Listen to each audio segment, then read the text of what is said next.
Let's face it, we can have complicated relationships with our fathers. The goal of this fishing trip was to create memories with my son Warren that would last a lifetime. Memories that I wish that I had created with my own dad. I'm not an avid fisherman by any means, and neither is Warren. But growing up in Canada, I feel like father and son fishing trips are adventures that fathers and sons are supposed to have. When I turned 18, I started going on an annual Thanksgiving fishing trip with all of the men in my wife's family. As I recall, there was some sort of a secret vote, and after a few beers and some kidding to see how I would respond, my future father-in-law voted me in. We never caught a lot of fish on those fishing trips, but we always talked about what it would be like to one day fly north and experience real fishing in Northern Ontario. So when Warren invited me to join his friend Chris and his dad Blake on a true fly-in fishing trip, I jumped at the chance.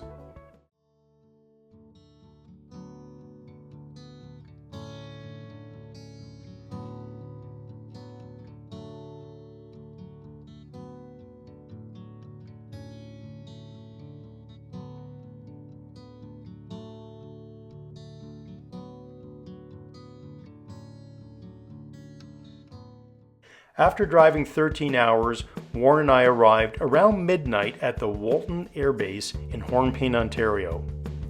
We slept in the car so we could be the first in line and ready to go for the 6 a.m. flight. When I first met Blake at the air base, he greeted me with a firm handshake and a simple statement. I don't like to say much, and I like to fish. These were Blake's ground rules, and I'm comfortable with silence, so these rules suited me just fine. One of the mistakes you got fucking up dead people. Yeah, but that's the fun you have when you run. Oh, he took his girlfriend up the Figured out. You figured out. You figured out. old man found out about it, just chewed him a new arsehole.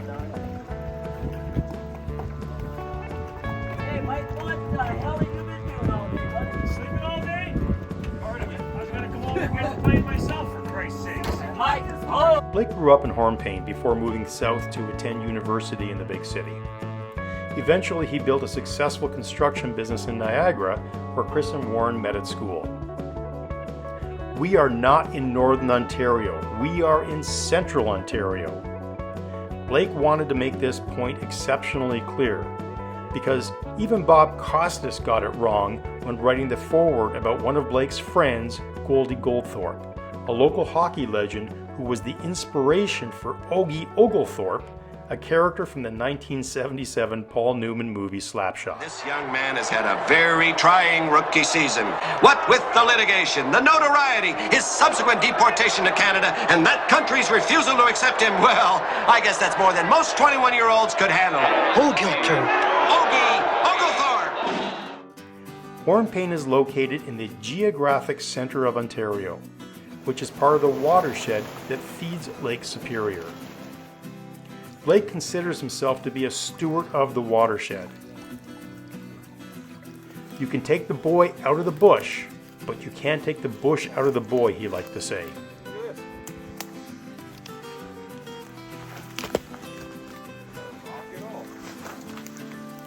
Oh, those are boats. Holy crap, they are too. Found it?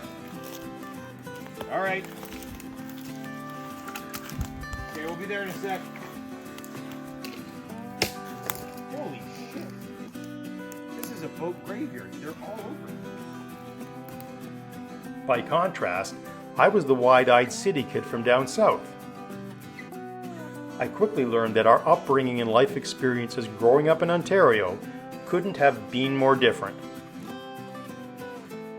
The thing about fathers and sons is that your kids do grow up to be just like you. The question is, what pieces of their father will they choose to hold on to and make their own, and what complexities will they experience and choose to discard?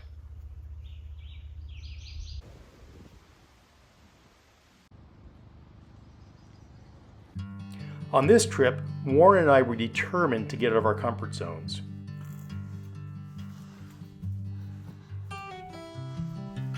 For Blake, traveling to Hornpain was coming home into his comfort zone, and he was more than willing to share his knowledge and experience growing up in the bush with everyone.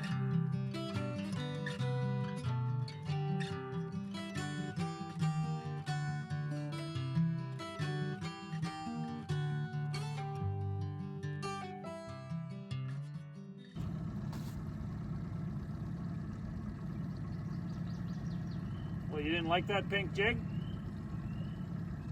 Huh? Oh, you're not going to use it? Now Ortiz Tree's trying to fight with the reel for a second here.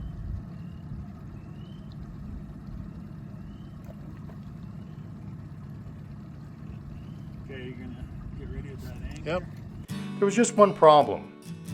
When I realized that Warren was learning more from Blake on this trip than from me, that quickly manifested into feelings of insecurity and resentment. I feared that Warren was building more memories with Blake and not with me.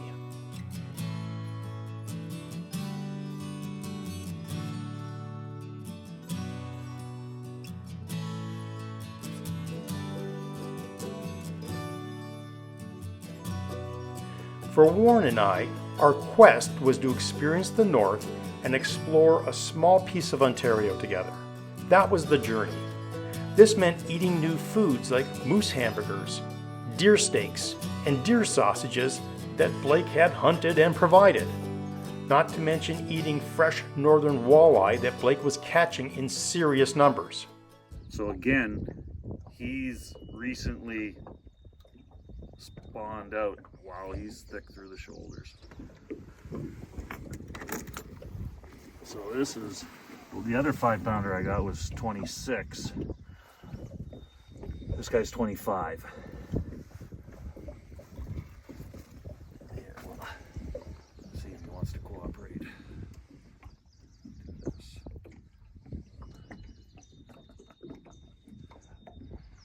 Well done. Okay. It was becoming clear that I couldn't compete with the boy from the bush.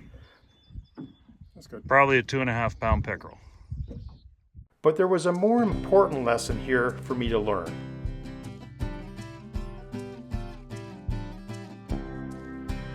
When you refuse to get out of your own comfort zone, you tend to get stuck in life, which means you lose the ability to learn and grow from each other. Have your watch on? You don't have your phone and your timer set?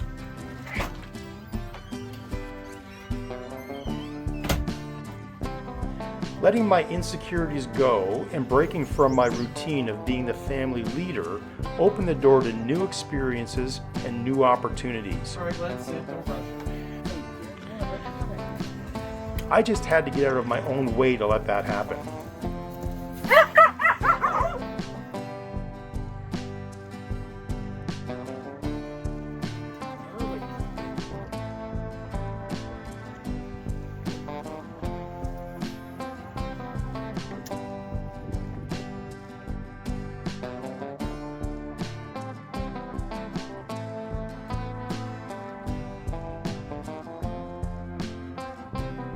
The first 2 days of fishing were a bust.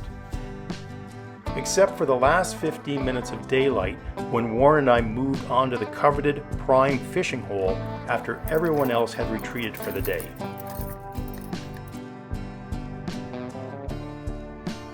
For 15 glorious minutes, it felt like the fish were biting on every cast. When you don't know what you're doing, fishing anywhere can be frustrating. The first thing Warren and I had to learn on this trip was to reset and manage our expectations better.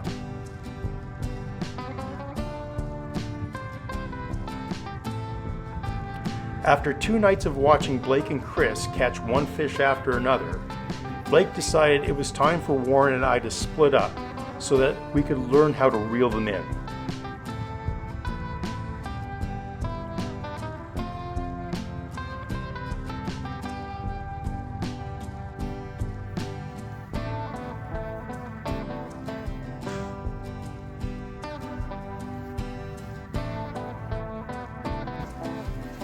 This way, then go pick this up, and then just go like kind of an angle over here. Yeah. So it'll be right to that.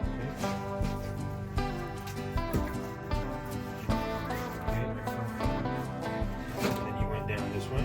Yeah, so then take, rather than go like this, take it like one, and then when you get to here, through, and then stop.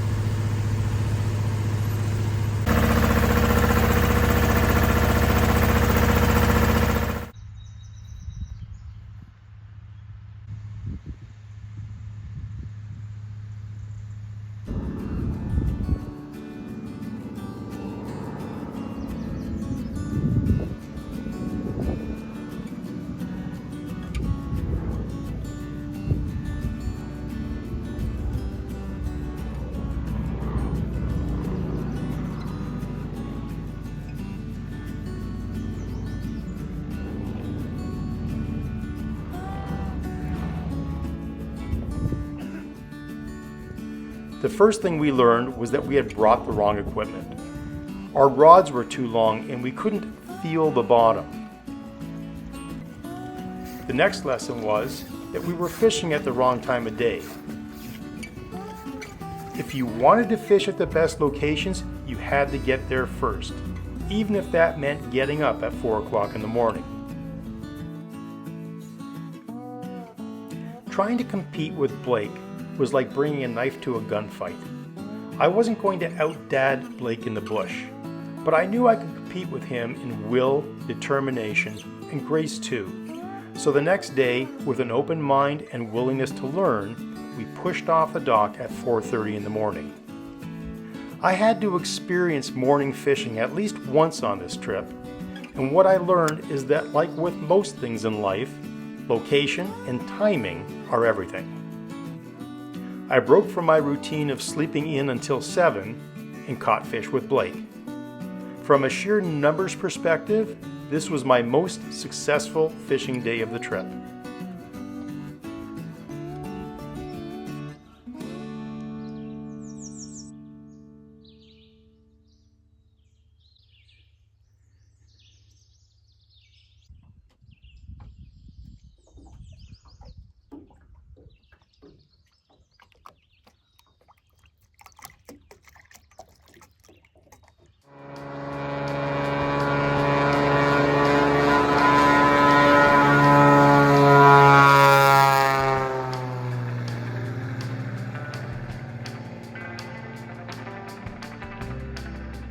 When I got out of my comfort zone to get up early, I experienced what a full day of northern fishing could be.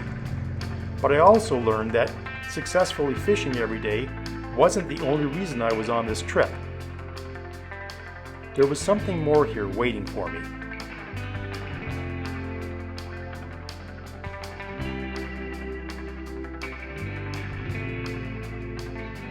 Because I broke from my traditional role as father and leader, I learned and experienced new things. For example, Warren, who had been on a hunting trip here with Blake once before, took the lead and showed me how confident and competent he could be in the bush, which lowered my anxiety over his future adventures.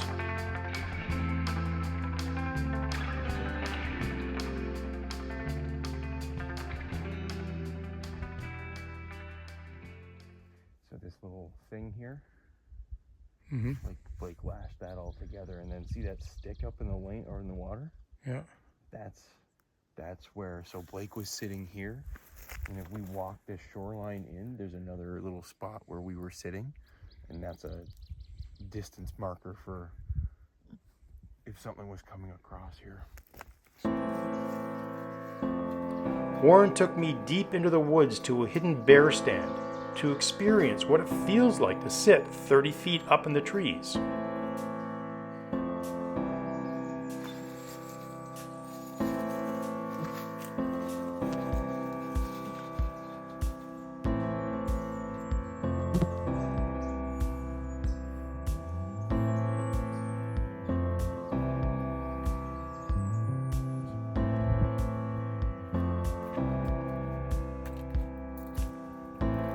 Take your time.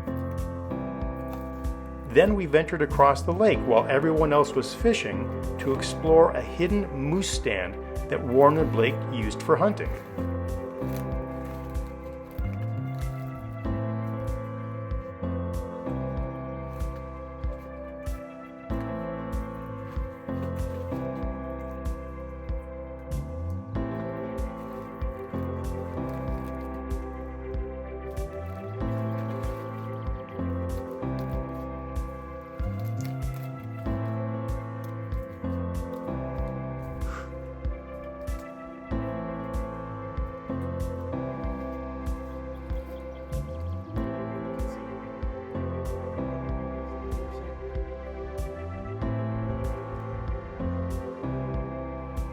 From navigating hazards in the river to hidden trail markers and trees, Warren was proving to Blake and me that he was more than capable of paying attention, learning, and eventually leading.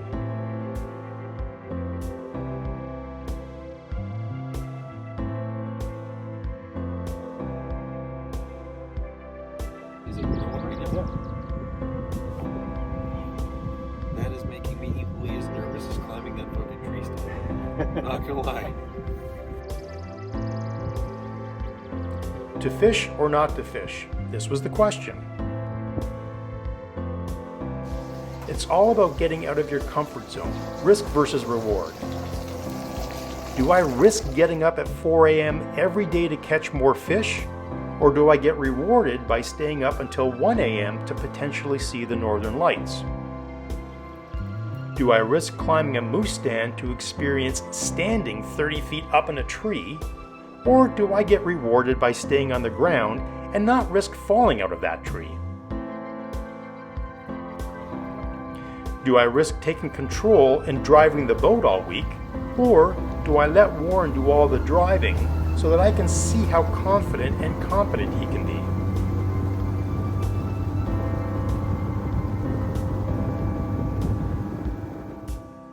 Sometimes the biggest risk you take as a father is just getting out of the way so that somebody else can take the lead. Your reward is going to be realizing that you've raised a confident leader.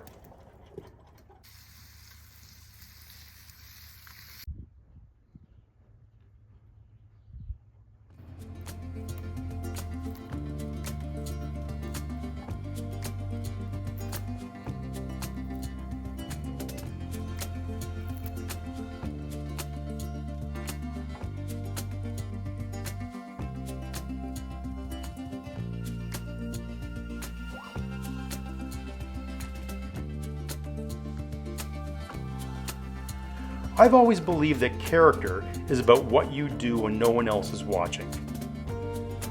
Turns out it wasn't Blake's knowledge that I was insecure about. It was the patience that Warren had for Blake while he was learning that got to me.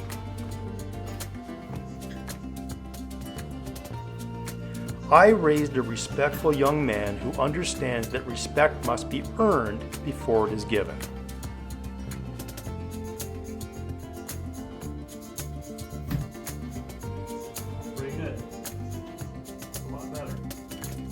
This shouldn't have been a big mystery for me, but whenever I need to sort things out in my head, I go for a run, even if that means 100 laps around the camp because there are no roads.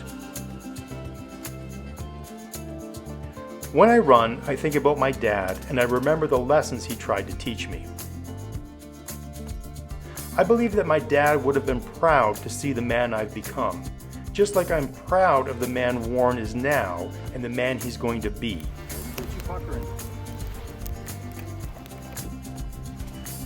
I choose to lead by example. It's not about what I say, it's about what I do when no one else is watching, or at least when I think no one else is watching, and that can be inspiring in its own way.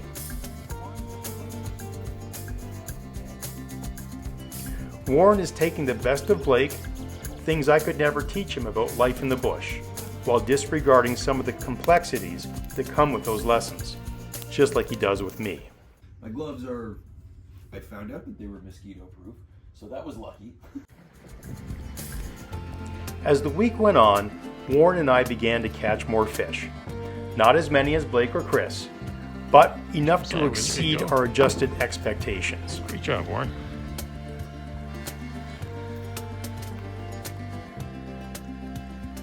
There you go. Awesome. If we wanted to fish more, we could have caught more. But Warren and I wanted to experience more than just fishing. This trip was about getting out of our comfort zone, and as the week went on, I believe Blake was happy that he got out of his comfort zone a little bit too. And fresh pickerel for you. Central Ontario has so much to offer. From shore lunches to midnight saunas.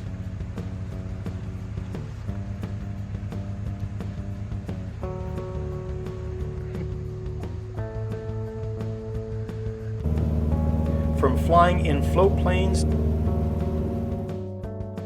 to seeing a blood moon rising.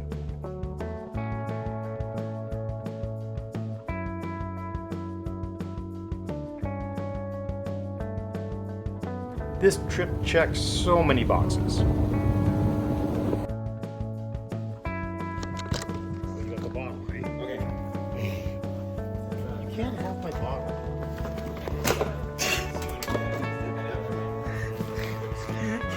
Water ball back, you turkey. Come here, you bottle thief. Yeah, he's got the water bottle. They're gonna get you.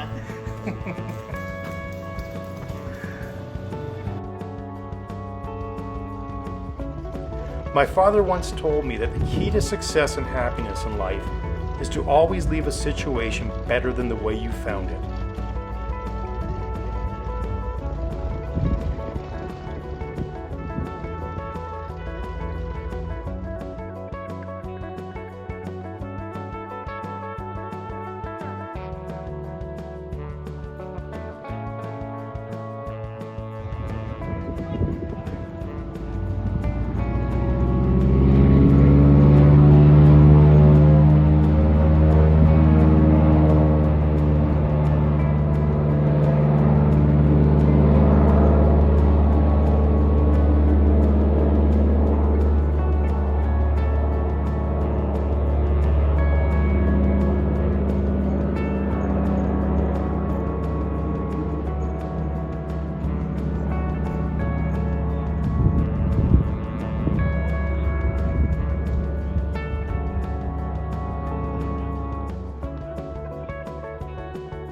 I find this to be especially true for the relationships we try to build with our fathers.